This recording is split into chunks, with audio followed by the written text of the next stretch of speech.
You ready? Let's go. What's up, everybody? This is Brandon again, back at you with another episode of Ball Sports. Today I'm going to go into detail about the LeBron, Kobe, and Jordan debate. This is episode 1. I'll just be covering Kobe today. And then be ready for the other episodes. Episode 2 will be LeBron, and episode 3 will be Jordan.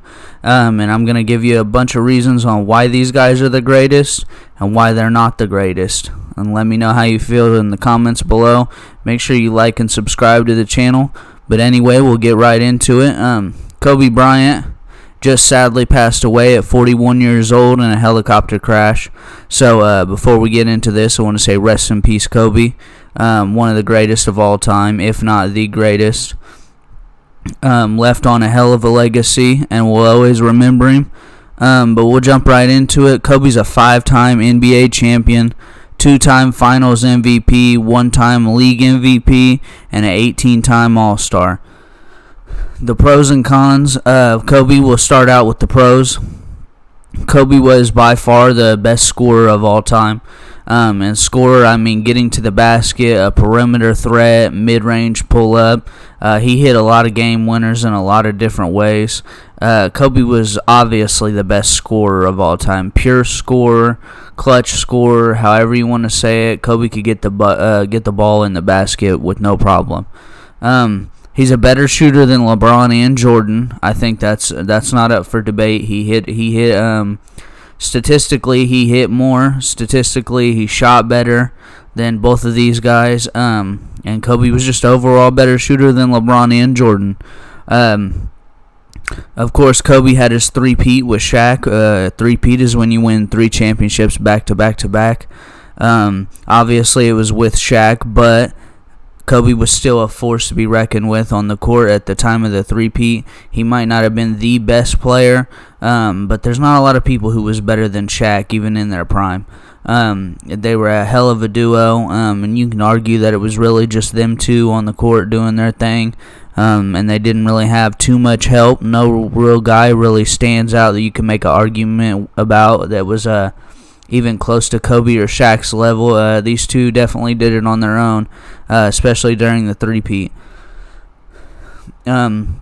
Throughout Kobe's career, he averaged 25 points per game in the regular season, which is a good amount. Obviously, Kobe, towards the end of his career, his shooting or his points per game went down a lot due to injury, him not playing a lot or him playing hurt.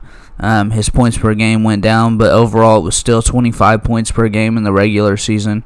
You move on to the playoffs. Kobe also averaged 25 points per game in the playoffs. Definitely a good average, not too bad, but anybody who can score 25 points per game throughout an entire career is definitely a special person. Believe that, especially in a time where scoring wasn't the most effective stat. A lot of people back in his era were playing hard defense. There wasn't a lot of shooting back in the day, especially when he first came up. There was a lot of dunking and things of that sort. Kobe finished number 4 all-time in scoring. He's taken the most shots, but he finished number 4 in scoring. He's above Michael, and he's below LeBron, so they're right there in between each other. Kobe probably would have had a better, he would have finished better if he was healthier for a little bit more years. Kobe played 20 years. But really it was I want to say 16 probably, because he didn't really get to play his final years.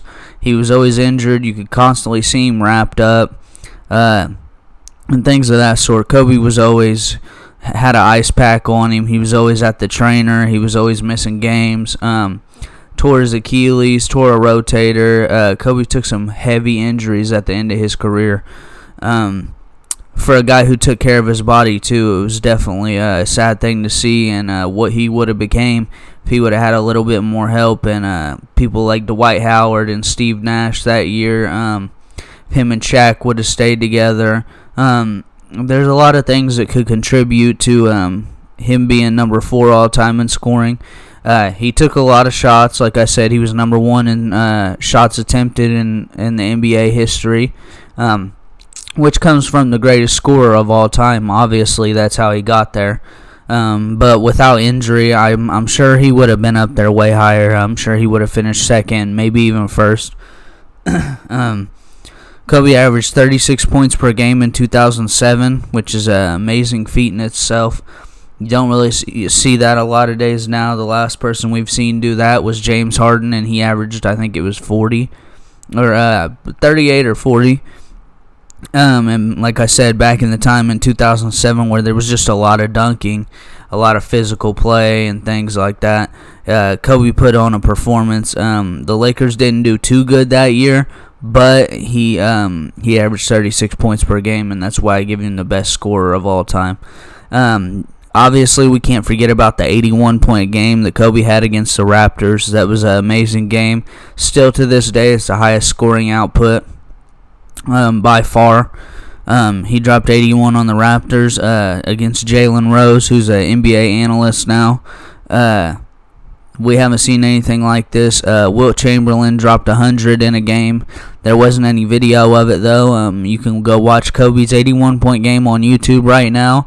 And if you haven't seen it, I suggest you go watch it. It was an amazing performance, and I doubt we'll see one anytime soon. Most points by an NBA guard ever. Kobe's got the most points by an NBA guard ever. Like I said, he's past Jordan, so you can't put Jordan in there. But anybody else, they're really big men. Wilt, Kareem, Karl, they're all big guys. And Kobe was, I think, just an inch shorter than Michael, and he's probably 2-3 inches shorter than LeBron. Which, it makes him a guard. He was a 6'5 guard, and I think Jordan was a 6'6 guard. But Kobe was putting on performances that we hadn't seen and really revolutionized the game, even after Jordan left.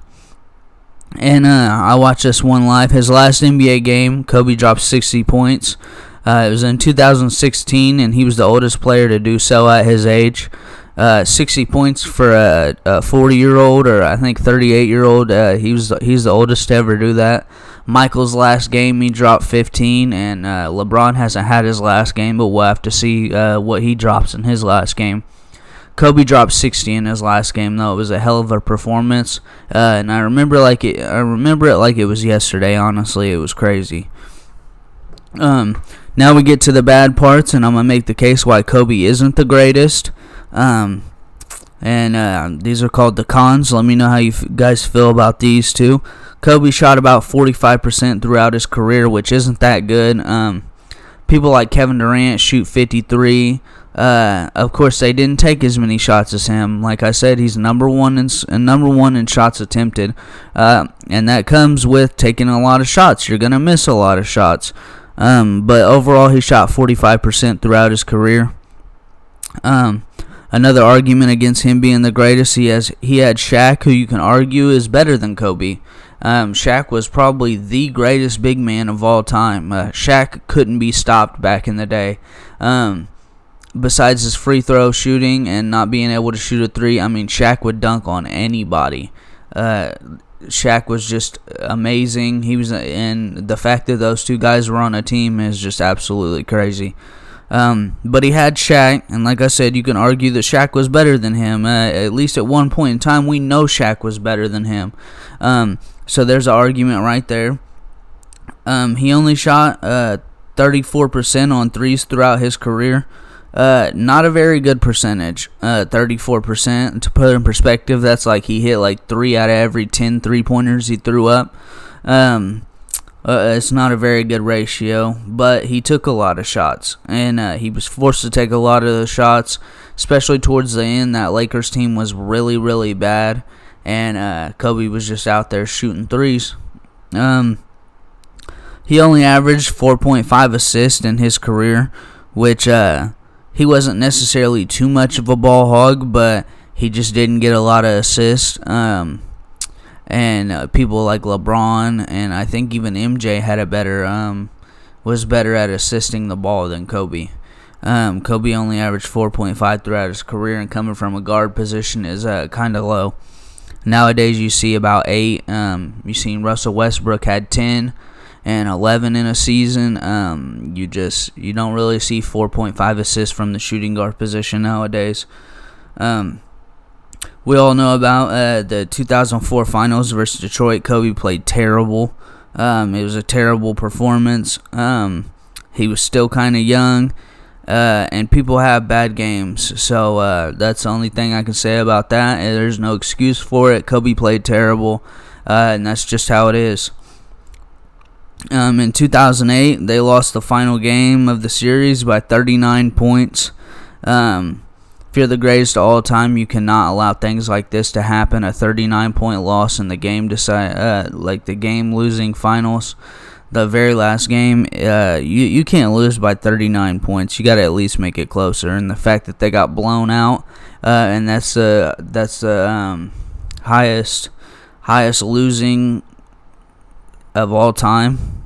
That's just crazy. So 39 points, you can't look past that.